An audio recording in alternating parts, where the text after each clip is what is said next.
हम्म। अबे अबे ये क्या चला दिया? अबे डैनी है ये। अबे डैनी है। अबे कपड़े भी उतार रही है। सही है भाई, सही है। पटना। हेलो फ्रेंड्स, मैं हूं सिद्धार्थ और ये है हमारा show not so serious Sunday. यहां हम बात करेंगे हफ्ते भर की झक्कास से लेकर बकवास खबरें एवरी संडे। हमारा एम है आप तक हफ्ते की बड़ी से बड़ी और छोटी से छोटी दोनों तरह की खबरें पहुंचाना, जो आपको एंटरटेन भी करे और इंफॉर्मेशन भी दे। तो सबसे पहले चलते हैं अमेरिका में। ट्रंप को एक पॉर्न स्टार के चक्कर में जेल जाना पड़ सकता है। नहीं, मजाक की बात नहीं है, ये ट्रंप ने खुद बताया है और मैटर थोड़ा सीरियस है।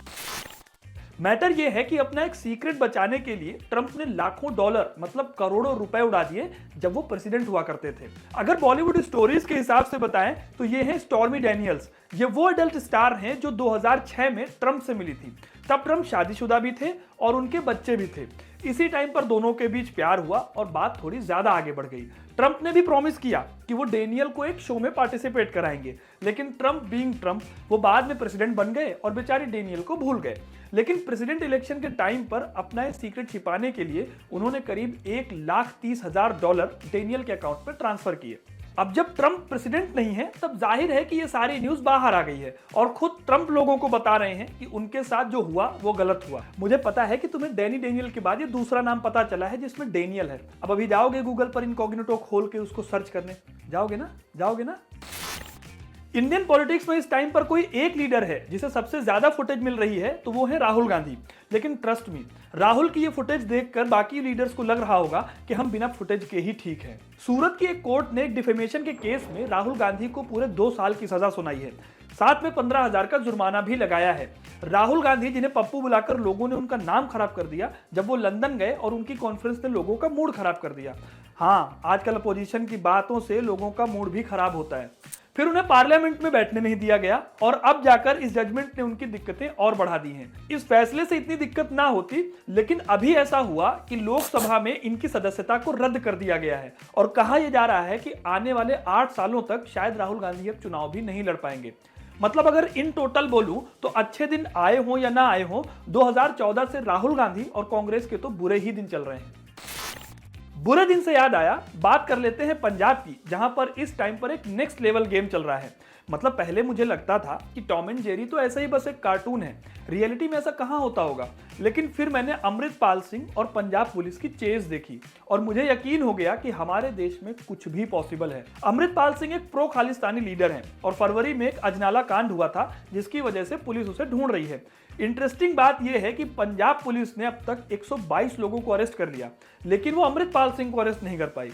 मतलब पूरे स्टेट की पुलिस उसे ढूंढ रही है और मीडिया अपने चैनल्स पर दिखा भी रहा है कि कभी वो बाइक से निकल गया, कभी वो कार से निकल गया, फिर वो जुगाड़ वाली गाड़ी पे निकल गया। मतलब जुगाड़ वाली गाड़ी पर बंदा आराम से बैठकर जा रहा है और उसे ये लोग पकड़ नहीं पा रहे। हमारे मीडिया वीर उसकी फोटो पर फोटो लिए जा रहे हैं और वीडियो पर वीडियो बनाए जा रहे हैं, लेकिन पुलिस के हाथ कुछ नहीं आ रहा। इससे अच्छा कुछ सामान हथकड़ी वथकड़ी मीडिया को पकड़ा देते तो शायद मीडिया वाले ही अमृतपाल को पकड़ लेते। फिलहाल खबर यह है कि अमृतपाल सिंह को लास्ट टाइम हरियाणा में देखा गया था। अब आगे पंजाब पुलिस क्या करती है और कैसे इस मामले को टैकल करती है, ये देखने वाली बात होगी। लेकिन अगर मजाक से हटकर बात करें तो अमृतपाल का केस काफी सीरियस होता जा रहा है। इसलिए नहीं कि पंजाब पुलिस उसे पकड़ नहीं पा रही, बल्कि इसलिए क्योंकि इंडिया और इंडिया के बाहर प्रो खालिस्तान मूवमेंट उसके सपोर्ट में है और काफी एक्टिव है। यूएसए हो, लंदन हो या फिर ऑस्ट्रेलिया, हर जगह पर ऐसी वीडियोस वायरल हो रही हैं। लंदन की हाई कमीशन में तो खालिस्तानियों ने तिरंगे को हटा दिया था और अपना झंडा लगा दिया था, लेकिन उसके तुरंत बाद हाई कमीशन ने पहले से भी बड़ा झंडा लगाया और खालिस्तानियों के काम के अगेंस्ट प्रोटेस्ट किया है। बॉलीवुड के लिए एक अच्छी न्यूज है और एक बुरी। अच्छी न्यूज यह है कि रणवीर सिंह क्रिकेटर विराट कोहली को पीछे छोड़कर इंडिया के सबसे इन्फ्लुएंशियल सेलिब्रिटी बन गए हैं। लेकिन हाल ही में आई ज़ुगाटो, जिसमें कपिल शर्मा ने लीड रोल प्ले किया था और जिसकी तारीफ इंटरनेशनली काफी हुई थी, वो बुरी तरीके से फ्लॉप हो गई। कमाल राशिद खान AKA KRK का तो यह भी कहना है कि इस मूवी ने पहले दिन सिर्फ 7,500 रुपए कमाए। और इसी में एक बुरी खबर है कंगना रनौत के लिए। कंगना रनौत ने थलाइवा मूवी में लीड रोल प्ले किया था और इस मूवी का सारा दारोमदार उन्हीं के ऊपर था। हाल ही में अभी उनके प्रोड्यूसर्स ने रुपए वापस मांगे हैं क्योंकि थलाइवा मूवी बेहद बुरी तरीके से फ्लॉप हो गई। हर साल यूनाइटेड नेशंस एक ऐसी रिपोर्ट निकालता है जिसमें बात हैप्पीनेस की होती है और हम उस रिपोर्ट में कहीं तक भी खुश नजर नहीं आते। 20 मार्च को वर्ल्ड हैप्पीनेस डे आता है और इसी दिन एक रिपोर्ट आई वर्ल्ड हैप्पीनेस इंडेक्स की, और इस रिपोर्ट की अगर मान ले, क्योंकि हमारी गवर्नमेंट तो नहीं मानेगी, फिर भी अगर मान ले तो इंडिया की रैंकिंग 125 है 137 देशों की लिस्ट में। फिनलैंड ने इस लिस्ट में फिर से टॉप किया है और 6 साल से टॉपर बना बैठा है। खैर, हैप्पीनेस इंडेक्स को कैलकुलेट किया जाता है कई सारे फैक्टर्स के बेसिस पर, जैसे कि GDP, per capita income, life expectancy, sense of safety, sense of freedom, social support and absence of corruption. इस हफ्ते एक फिल्म मेकर ने महिलाओं को लेकर एक ऐसा बयान दे दिया जिसकी वजह से लोगों को पहले तो समझ ही नहीं आया कि क्या रिएक्ट करें। इकबाल दुर्रानी नाम के फिल्म डायरेक्टर ने हाल ही में चारों वेदों में से एक सामवेद को ट्रांसलेट किया है। इसके बारे में बात करते हुए उन्होंने एक एनालॉजी रखी। उन्होंने कहा कि सामवेद कोई बनावटी किताब नहीं है बल्कि एक फंडामेंटल बुक है। उन्होंने ये भी कहा कि इस बुक को हर मदरसे में पढ़ाया जाना चाहिए ताकि लोगों को सनातन के बारे में पता चल सके। आगे उन्होंने क्या कहा जो बहुत ज्यादा कंट्रोवर्शियल है, उसे आप खुद सुन लीजिए। लेकिन अगर उनके स्तन को निचोड़ें, सबके दूध का रंग एक ही होता है। यही सनातन है, यही शाश्वत सत्य है। अब ये बात लोगों को बहुत ज्यादा बुरी लग गई। आपको इसमें क्या लगता है, हमें कमेंट करके जरूर बताइएगा। इस सेक्शन में हम वो बातें बताएंगे जिन्हें आप बुक्का फाड़कर भले ना हंसो लेकिन मुस्कुरा जरूर दोगे, मतलब चौड़ी वाली स्माइल आएगी। इस संडे को पटना रेलवे स्टेशन पर कुछ ऐसा हो गया कि पूरे इंटरनेट पर बवाल मच गया। यहाँ पर जो एडवर्टीजमेंट के लिए स्क्रीन्स लगी होती हैं उस पर किसी ने नॉटी अमेरिका चला दी। अब देखने वाले को लगा कि कहीं एजुकेशनल पर्पस के लिए तो कुछ नहीं चल रहा, लेकिन जब 3 मिनट तक मूवी लगातार चलती रही और छोटे छोटे बच्चे अचानक से स्टेशन पर ही बड़े हो गए, तब जाकर रेलवे ने क्लिप्स रुकवाई और जिस कंपनी के पास यहाँ पर ऐड चलाने का लाइसेंस था वो लाइसेंस कैंसिल कर दिया गया।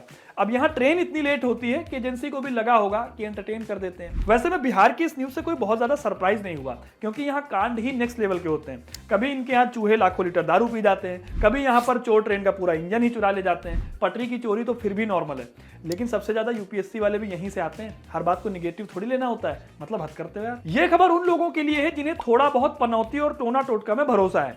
अब हो ये रहा है कि एमबीए चाय वाला को लोग नेशनल पनौती बता रहे हैं, क्योंकि इन्होंने जितने भी लोगों के साथ हाल में फोटो खिंचाई या फिर जिसे इंटरव्यू दिया, उनके दिन अच्छे नहीं चल रहे। मतलब मनीष कश्यप ने इनका इंटरव्यू लिया, अब बेचारे जेल में हैं। अडानी ने इनके साथ फोटो खिंचाई, इनके धंधे का हाल तो आपको पता ही है। वैसे ये सब मैं मानता नहीं हूं, लेकिन इस लेवल का कोइंसिडेंस मतलब कमाल है। हम डेली मीम देखते हैं और उन्हें अपने इंस्टाग्राम या फिर व्हाट्सएप पर अपने दोस्तों को शेयर करते हैं, लेकिन अब मीम मेकिंग एक तरह का जॉब सेक्टर भी बन गया है। बैंगलोर के एक स्टार्टअप ने एक ऐड निकाला है जिसमें उन्हें एक मीम मेकर की जरूरत थी।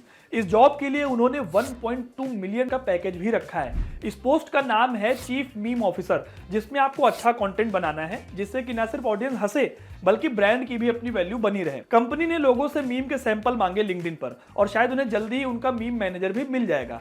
पर मुझे ऐसा लगता है कि जोमेटो पर जो मीम बनाते हैं उनकी सैलरी कितनी होगी, क्योंकि उनके मीम बड़े फनी होते हैं। वैसे आपको जोमेटो के मीम कैसे लगते हैं ये हमें कमेंट में बताना मत भूलिएगा। ये सेक्शन आपके लिए है ताकि आप इंस्पायर हो सकें, मोटिवेट हो सके और पॉजिटिव हो सके इस बात को लेकर कि अभी भी ह्यूमैनिटी बची हुई है और अभी भी हम सर्वाइव कर सकते हैं। इस हफ्ते दिल्ली से लेकर कश्मीर तक भूकंप आया और इस भूकंप के बीच एक पॉजिटिव बात भी हुई। हुआ यह कि जम्मू कश्मीर के अनंतनाग में एक महिला की सिजेरियन डिलीवरी होनी थी, लेकिन ऑपरेशन के बीच में ही भूकंप के झटके लगने शुरू हो गए। उसके बाद लाइट चली गई, लेकिन जो एक चीज नहीं गई वो थी इन डॉक्टर्स की हिम्मत।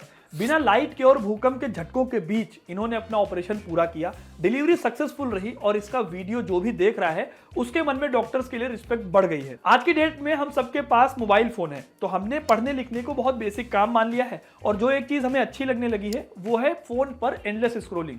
लेकिन इस बीच एक दादी ने ऐसा रिकॉर्ड बनाया है जिसे सुनने के बाद हमारी जनरेशन में जिन्हें पढ़ने का मन नहीं करता वो मुंह छिपाने लगेंगे। बेन मायर्स नाम के शख्स ने एक ट्वीट किया जिसमें उन्होंने बताया कि 94 साल की उनकी दादी करीब 14 साल की उम्र से किताबें पढ़ रही हैं और उन्होंने अब तक टोटल 1658 किताबें पढ़ी हैं और उनका पढ़ने का जुनून अभी भी कम नहीं हुआ है। वो कंटिन्यूअसली किताबें पढ़ रही हैं और सबसे बड़ी बात यह है कि उन्होंने इसकी पूरी लिस्ट संभाल कर रखी है, यानी कि इनके घर में एक छोटी सी लाइब्रेरी बन गई है जहां पर वो अपना खाली टाइम बिता सकती हैं। और एक हमारी जनरेशन है, इन्हें बिना फोन देखे खाना हजम नहीं होता, नींद नहीं आती और सुबह ढंग से उतरती नहीं। तो ये थी हफ्ते भर की वो सुर्खियां जो कहीं ना कहीं आप तक जुड़ी हुई हैं और हमारा एक एम था कि हम आप तक इसको बहुत एंटरटेन तरीके से पहुंचाएं।